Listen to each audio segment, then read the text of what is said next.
What if you were just chasing words, chasing concepts, ideas that become beliefs? And to be very honest with you, I did that. I was chasing, oh, now it's my essence. It's what I truly am. And then it was more like, oh, it's the universe. And later it became God. And there's so many names for that which isn't that which we all point to, yet if it becomes that word, it's just the next belief. And if I look back, it was just the next belief. Oh, now it's this. And then that has to be realized. And that could go on and on and on. Just the next, oh, now it's this. But it's just a word. It's just a concept. It's just an idea that it is that it's those letters which we give meaning to. But does it really matter which word we give to it? Even though probably you have a preference and I had a preference, and now it's like whatever.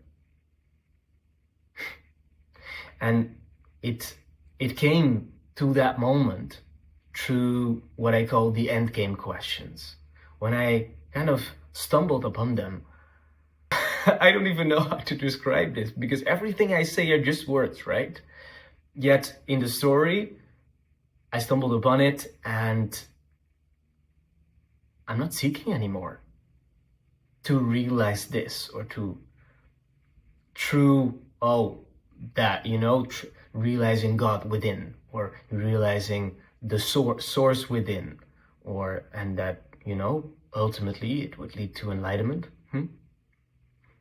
Even though we cannot speak about enlightenment, right? Because that's like unattainable for the average human being.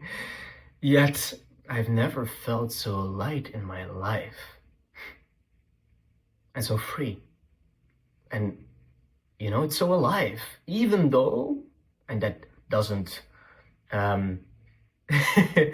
even though I wanted to say, like, that doesn't fit in that picture, even though there are emotions coming and going, right? I can feel super blissful, but I can also feel super sad.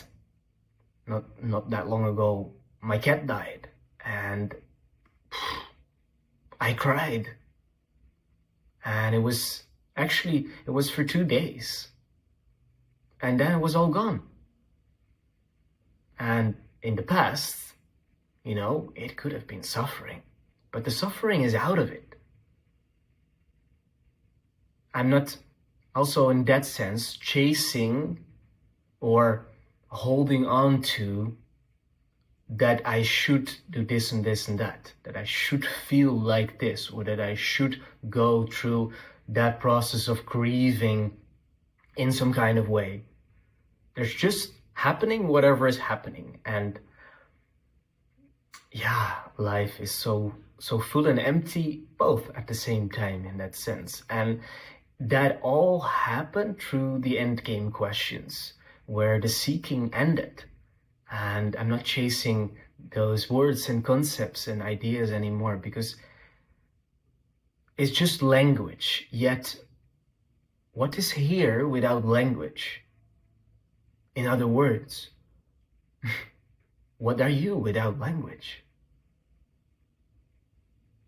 And that's one of the questions that I use. And wow, it's apparently, and it's still quite miraculous. It helps people, and the suffering and the seeking that comes with, the suffering that comes with the seeking ends. And that's just wonderful. If that, it did it for a lot of people. And I hope that if you feel that this could be something for you, that it also does it for you. So I have a link in the description to the endgame questions. If you listen to them and it does it for you, great. If it still becomes, because the tricky thing here is that it could become a cognitive understanding. And if it's a cognitive understanding, then, we're still here. And it's still the mind trying to grasp it. And the magic kind of happens when the mind doesn't grasp it anymore.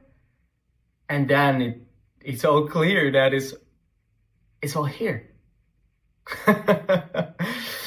Yet I can tell these things and it would become like also right here, another cognitive understanding. But we gotta start somewhere. So that's why I also record this video, so that it could come to that, let's call it poof, what I a lot say in the endgame sessions that I give. So if the questions itself, if they don't do it for you, and I hope that they do, then feel free to send me a message for an endgame session. Love to do it. And wishing you all the best, and that the seeking may end. Because it's here. Take care.